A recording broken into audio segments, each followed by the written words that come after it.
Hello everyone. So as you can probably tell, I'm in the Vatican City, within Rome. I'm just gonna talk about the 2 last days, since I haven't made a video since then. So a lot happened, and Jen is here. Hi. Hello. And she'll come back later to tell us about her favorite fact of the Vatican, and maybe her impressions, depending. I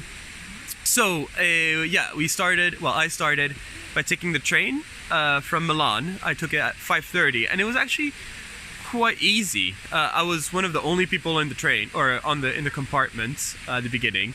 Then more people came in, but I had that big seat with 4 people, and I was the only one on it for the whole trip, so that was easy.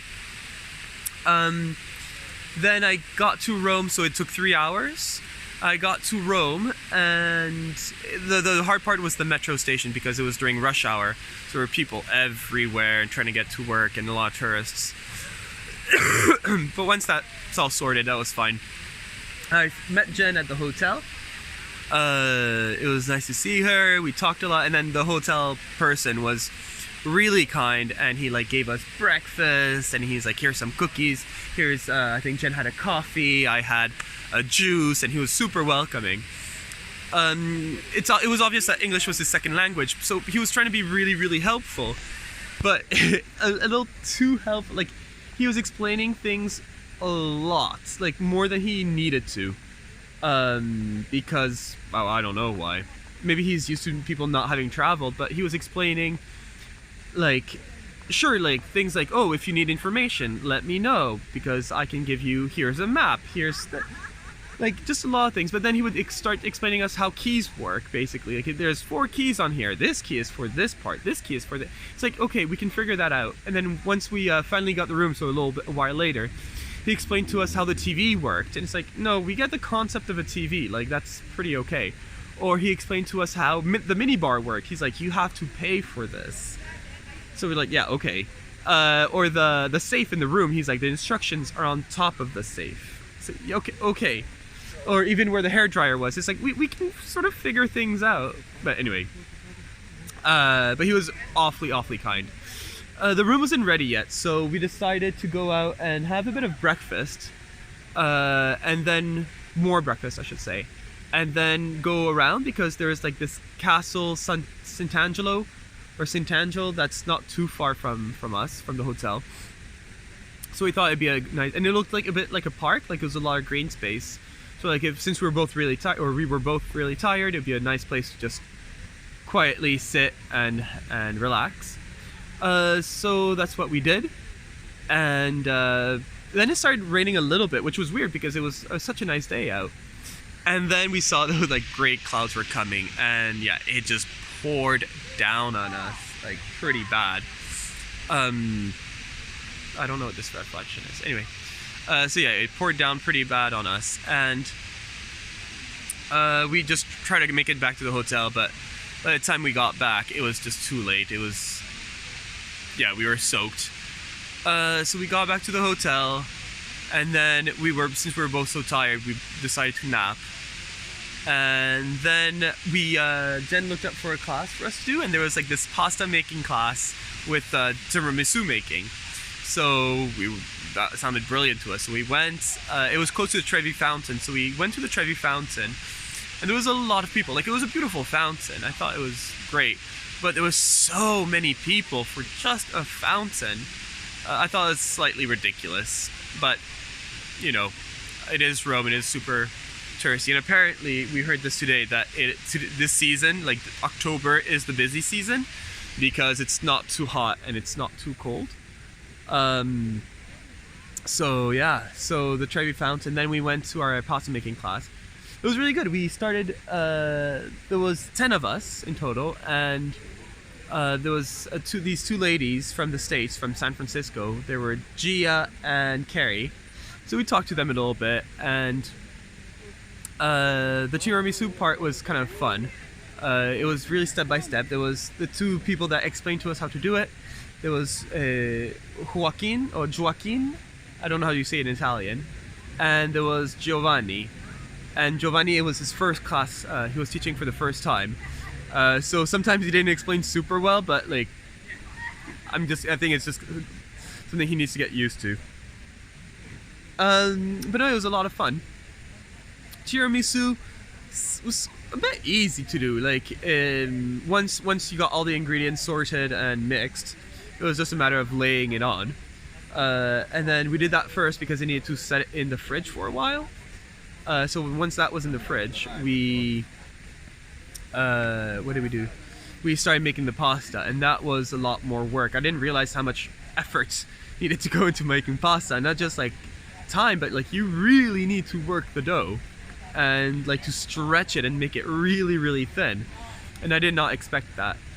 But no, once it was made, it was kind of nice, and all we did was make the pasta, and they are like, no, we'll take care of the sauce.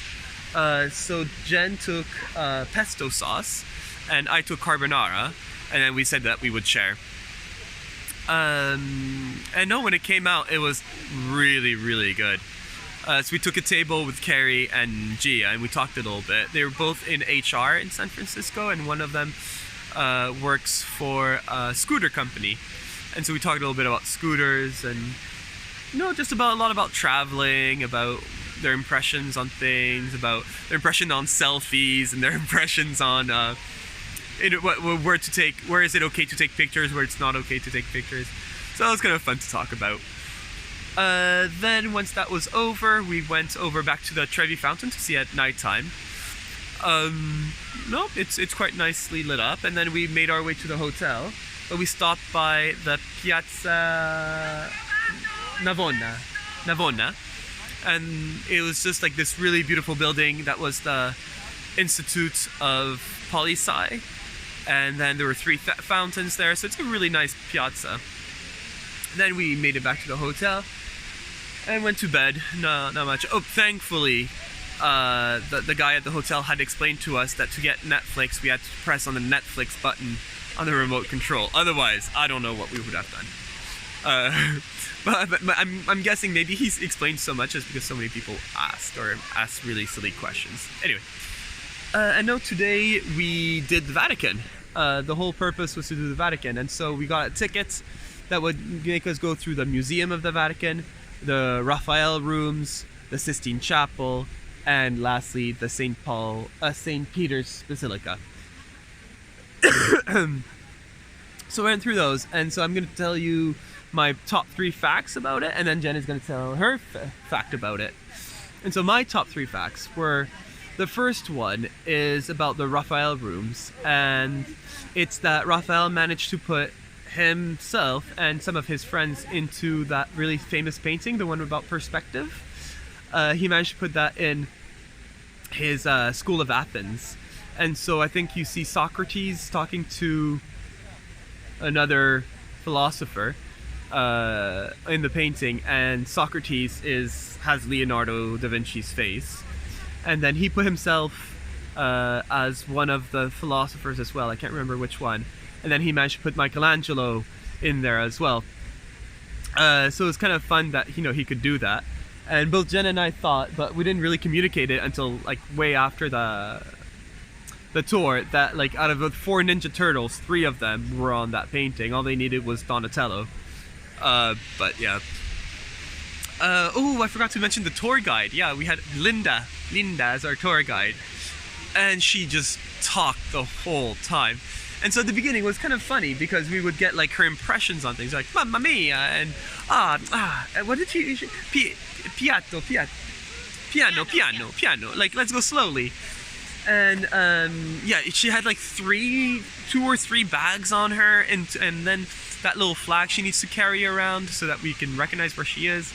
And so it was just a lot of fun. But she would not stop talking, and so we had like those typical tourist things where we like a little pack around your neck, and then you can connect it to your headphones.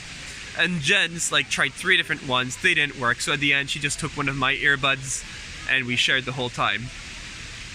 But yeah, it was just, she just talked the whole time, and most of it was not informative. Most of it was like, where's this these people, where are these people? And so yeah, at the beginning she asked us where we were from, because I think that's how she remembers people. Like, oh, this is the Australia group. This is the United, but most people were American except for a couple from Australia, a couple from India, and then even though I said I was French, Jen said she was Canadian. We were known as Canada, but we were quite good to sticking to her, so didn't get called off often. But yeah, there was also the white lady. There was a tall man. There was like she had a lot of nicknames for people. But yeah, she did have some interesting facts, but she just, yeah, it was a lot of her telling people off. Then my second fact is about the Sistine Chapel. So when we went into the Sistine Chapel, Jen had been there before, and she said that when she went, there was not a lot of people, and when she got in, like, the rules are you don't take pictures, you cover your shoulders if they're uncovered, and you are silent, like you don't make a lot of noise. And it was so noisy. Like Jen says that last time she went, like she could hear footsteps. There's no way I could hear footsteps. Like it was impossible. There was so much noise. But yeah, and then every so often, and then there were police officers just keep things moving, and they kept on. There was a corridor that you could not stand in. So Jen and I found seats towards the wall, so we just sat there and looked for 25 minutes. It was beautiful. But we saw the police officer being like, "No, keep moving," to like a bunch of people who just were standing there, and then trying to get people to not take photos, and it was impossible. Like so many people were taking photos, and it's like the rules are like really clearly indicated. But anyway, and every so often you'd get this voice on the microphone going, "Silencio, silence please," and because of the room and all the reverberations, it sounded like a heavenly voice like talking down to you and telling you not to take pictures and to be silent. So it was kind of funny in that way. I think just because people had hyped it up so much for me, saying like it's the most beautiful thing you'll ever see, and like your head immediately goes up because it's so beautiful. Like I expected more, but it was indeed beautiful, just not, as beautiful as and not as incredible as I had imagined it or like thought I would feel. But yeah, the fact about that one was that it took Michelangelo 3 years to paint, and since most of it is like on the ceiling, like painting on the ceiling must not be very comfortable. So yeah, 3 years doing that, and originally he had refused, but then I guess they made him, so you can't really refuse the Pope. And then we made our way to the Basilica, the St. Peter's Basilica, and my fact for the Basilica is that Charlemagne was crowned there, and there's this really it's not even fancy, it's just a seal on the ground, and it's at the very entrance of St. Peter's and Basilica, and that's where he was crowned emperor.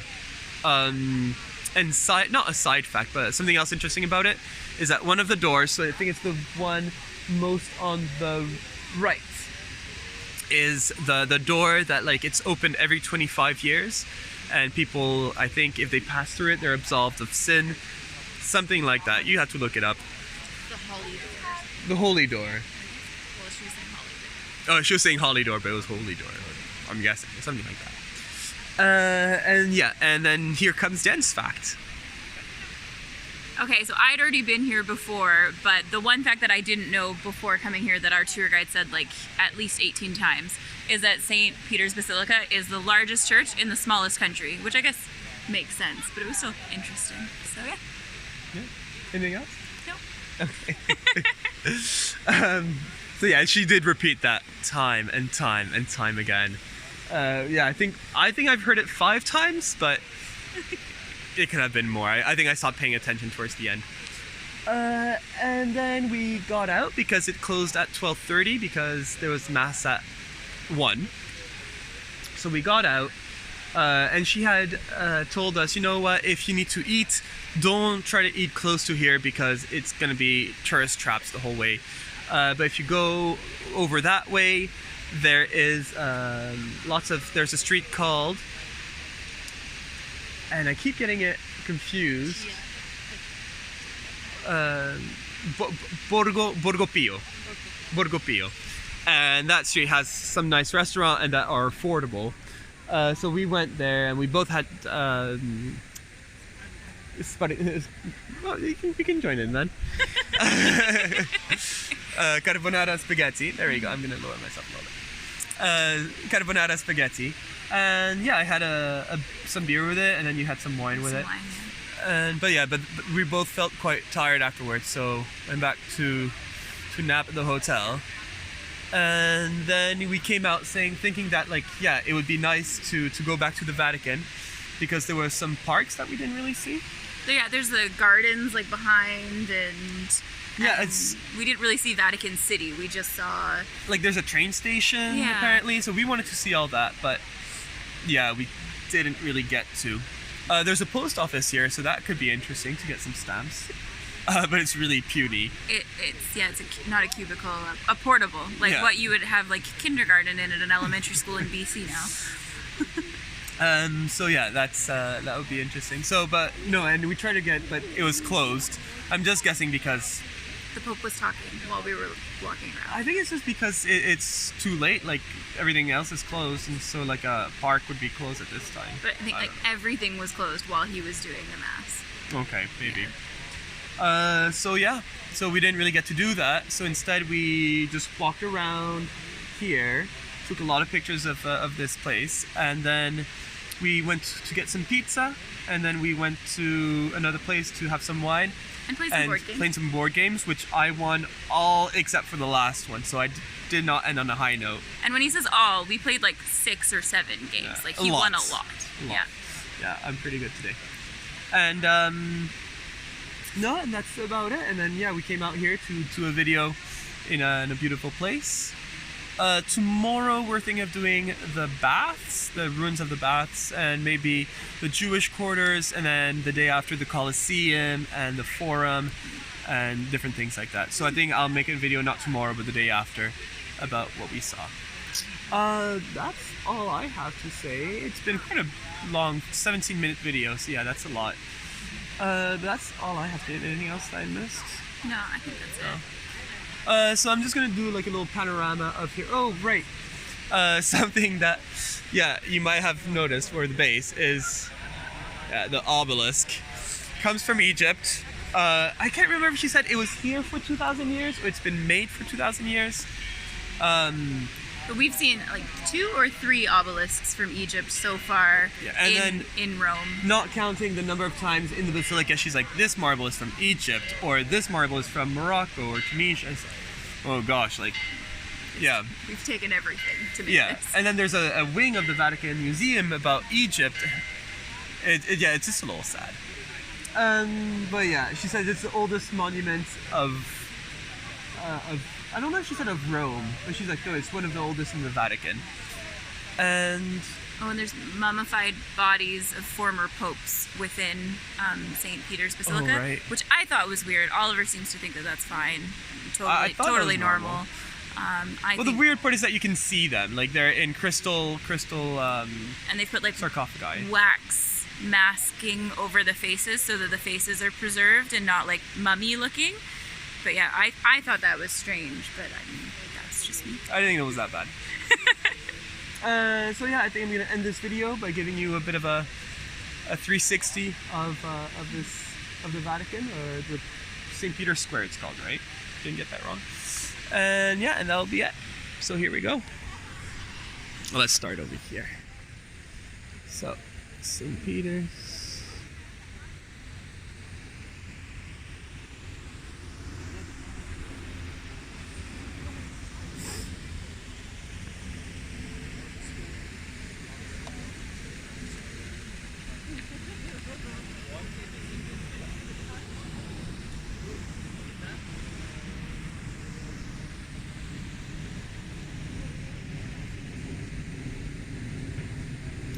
All right, that was it.